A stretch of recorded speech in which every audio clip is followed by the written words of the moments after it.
Conversa Fiada está de volta. Hoje eu converso com o seu Braulino Caetano dos Santos, ele é produtor familiar, extrativista, e nós estamos falando sobre povos e comunidades tradicionais. Seu Braulino, eu vi uma estatística aqui que eu vou ler para o senhor, que eu achei muito interessante. Segundo estimativas do Ministério do Meio Ambiente, existe em torno de 4,5 milhões de pessoas que ocupam um quarto do território nacional, gente que vive em áreas afastadas e também na vizinhança de grandes cidades. Subsistem de artesanato, de coleta, da pesca, da indústria e do comércio. Não se trata de povos primitivos, mas de pessoas que preservam sua identidade num ambiente que se espera comportamento mais ou menos uniforme de todos.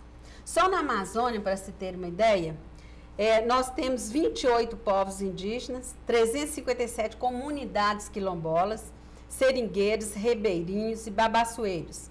Mas há muito mais pelo país afora. No norte de Minas, temos os geraizeiros, indígenas, catingueiros, quilombolas, vazanteiros, são os chamados povos tradicionais. Seu Braulino, essa gente que o senhor representa, e o que é a Rede do Cerrado? Bom, justamente esse pessoal que a gente faz parte dessa, além da gente apresentar a Rede Cerrado a nível nacional e também a nível até internacional, a gente também representa a Comissão de Populações Tradicionais, que aí com esse decreto que foi criado, pelo menos justamente para conhecer esses povos, né? Mas na história desse pessoal, eu acho que a verdade mesmo, esse pessoal, eles representam a metade ou mais da metade das populações brasileiras, porque sinceramente esses grotões, pelo menos longe, só está esse povo, ou então nas periferias da cidade, né? E aí eles ficaram escanteados muitos anos e hoje aí acontece que está começando a resgatar esse pessoal. Eles perderam a cultura, perderam tudo, né? E hoje, a identidade desse pessoal. E hoje, pelo menos, eu reconheci que eu tenho que lutar para nós resgatar essa identidade desse povo, que eu faço parte dele. Por isso é que eu represento a Rede Cerrado, o bioma Cerrado, além da questão da gente representar esse povo para lutar pela identidade e pela assim, a segurança da soberania deles, da segurança alimentar, das políticas públicas, esse cidadão brasileiro também você preservar o nosso bioma, que eu considero a nossa casa, que está sendo devastado aí pelas grandes empresas do agronegócio e assim, ó, não tem assim, porque o bioma Cerrado a gente luta por ser um patrimônio da humanidade e não ele é considerado fronteira agrícola, né? Então, tudo assim, fala que a Amazônia tem que conservar e o Cerrado, a savana, não importa, né? E é um dos biomas mais ricos que nós temos. E o povo geraizeiro, o povo catingueiro, são um povo muito inteligente e o Cerrado, ele é muito sustentável. A biodiversidade do Cerrado que nós temos, ela é riquíssima, igual em outro bioma. E como recursos hídricos, o bioma mais rico que nós temos é o Cerrado, sabe? Então, o povo até considera, pelo menos, que o Cerrado é a caixa d'água do Brasil, né? Então, por isso, essa representatividade que a gente está fazendo aqui, para esse povo, eu sou um deles, pelo menos, que é um grupo que a gente está aí lutando por isso e espero que, se a gente não consegue aí num prazo curto, mas a longo prazo, é uma semente que nós estamos plantando e eu acho que amanhã ela vai dar uns bons frutos, pelo menos através da educação, dos meios de comunicação, porque o mundo hoje está sabendo que existe esse povo, eles eram um povo escondido, era um povo desaparecido, um povo encurralado, hoje o mundo sabe que esse povo existe. Isso. Eu até acho interessante, seu Braulino, porque a proteção desses povos é uma coisa muito recente, sim, né?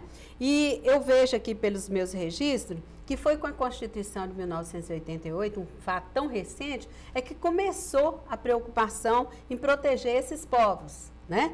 E a Constituição reconheceu a existência dessas formas diferenciadas de organização social e cultural, embora de início tenha privilegiado apenas os indígenas, né? Inicialmente. Mas em 2002... o Brasil assinou uma convenção 169 com a OIT, a Organização Internacional do Trabalho. E essa convenção determinou que o Estado tinha que proteger o modo de vida de populações distintas da coletividade nacional, que é o caso dessas comunidades que nós estamos falando. Um ano depois, um decreto estabeleceu procedimento para a demarcação e titulação da propriedade definitiva das terras ocupada por remanescentes de comunidades quilombolas. Mas a mudança definitiva ocorre agora em 2007, quando há um reconhecimento formal, né, da existência dessas populações e é instituída uma política pública para essas comunidades, né?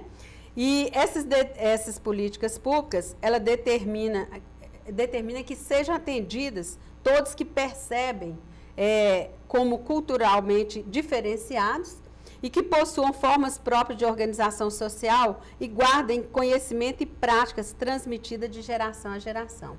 Então, nós estamos caminhando. É lógico que não está no ideal e eu queria que o senhor comentasse sobre isso. Porque é muito recente, eu acho que muita gente que está nos escutando agora nem sabiam que essas comunidades existiam.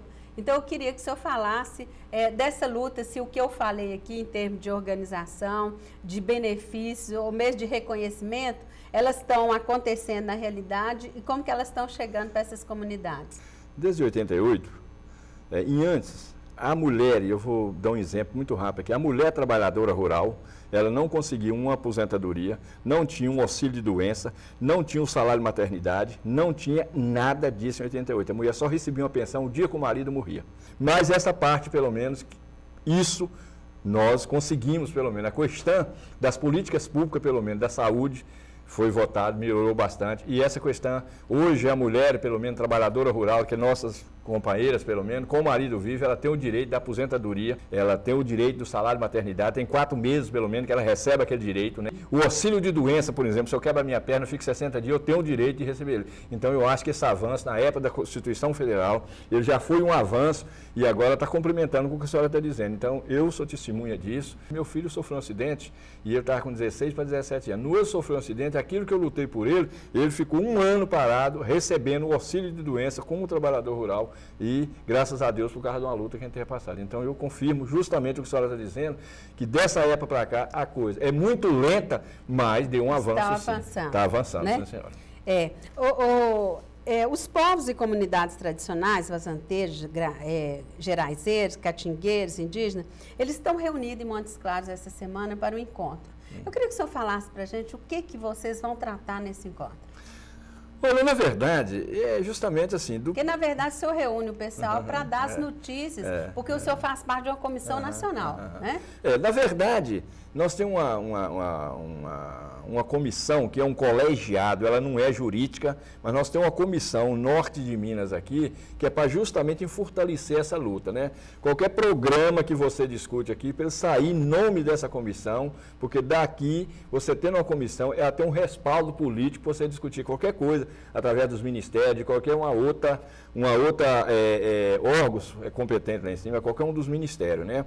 Então, essa comissão, a gente se reúne justamente em cima para a gente poder fazer os planejamentos, talvez até uma capacitação, pelo menos, para mostrar os direitos que ele tem. Tem, assim, por exemplo, nós temos vários profissionais, seja advogado, seja psicólogo, seja sociólogo, seja engenheiro florestal, seja agrônomo, seja jornalista, discutindo uma proposta não só para o norte de Minas, mas como o Estado. É completamente assim, a gente se reúne para discutir os problemas e aí a gente traçar um plano para poder a gente ficar capacitado e levar para o seu povo que está lá nas fronteiras, porque seu povo, o nosso povo lá, essas lideranças têm que capacitar para eles poderem estar preparados para dar força a essas comunidades, essas lideranças que vão dar. Então, essa organização que eles precisam ter, o senhor acha que é importantíssimo nesse processo, onde o senhor vai em nível nacional, trazer políticas para eles, mas eles precisam estar organizados para receber e colocar isso em prática? Além de a gente precisar, pelo menos, que nada sem planejamento não consegue. Para mim poder ir para lá, eu tenho que ter um planejamento com eles para me discutir lá em cima. Por exemplo, eles estão querendo que fazer uma área de preservação, uma área de manejo sustentáveis aqui no norte de Minas. Se eu não preparar com aquele povo para me levar lá para o Instituto Chico Mendes, discutir com eles, não tem jeito. Nós temos que discutir e fazer um planejamento e capacitar o pessoal na educação de tudo isso, né? Isso é justamente, a gente tem que fazer um planejamento e dar força aos nossos assessores trabalhar junto com a gente. Bom, essas discussões todas, então, vai acontecer, então, durante a conversa de caboclos. Sim.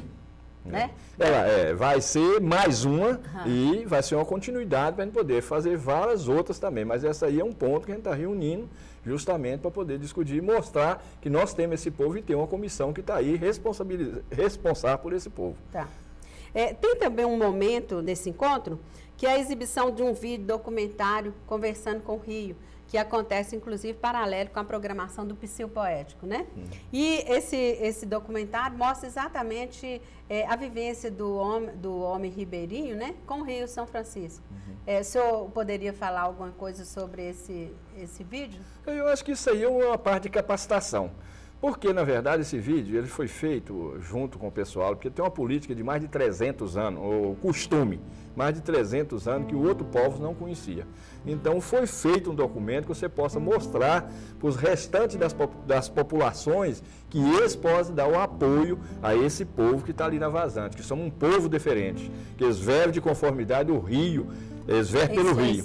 É a sua história, né? Eles vivem do peixe, eles fazeres, exatamente. Tudo que eles passam de geração em gerações para gerações. E o outro pessoal, eles não conhecem. Se nós não tivermos uma unificação de luta com todo esse povo, fica difícil você levar, por exemplo, um quilombola, que esse pessoal são quilombola, mas o quilombola que está aí no sequeiro, no cerrado pelo menos, ou seja, na caatinga, ele chega a defender um vazanteiro que está na beira do rio, ele dificilmente, quando você tem aquela política pelo menos, que você faz uma unificação de luta, qualquer um que chegar lá sabe a luta do parente que está ali, aí ele vai defender pelo menos. Por isso é uma articulação e um intercâmbio que a gente faz também de luta, né? O pessoal falar um com o outro, porque nesse encontro, você tem vazanteiro, você tem todo esse povo. E esse povo, por si, pode trocar ideias no intercâmbio. Isso.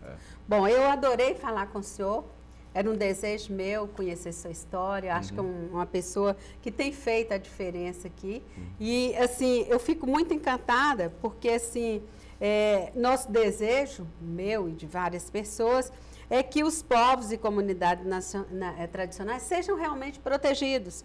Não só por causa de um decreto que existe ou por causa do fator legal, mas especialmente porque eles compõem a memória viva, né, da nossa terra.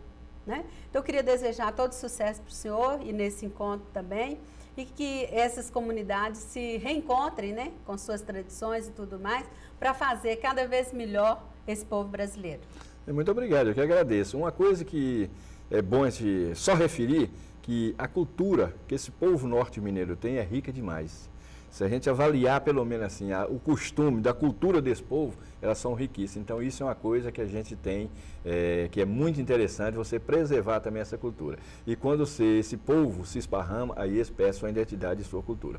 Eu quero agradecer, foi muito bom, fui muito grato assim, a conhecer, foi muito especial eu conhecer mais uma pessoa, que eu acho que eu não conhecia, mas hoje eu sei que a gente tem uma pessoa e espero também que vocês estão aí ingressados nessa luta para nos defender também, porque a gente precisa.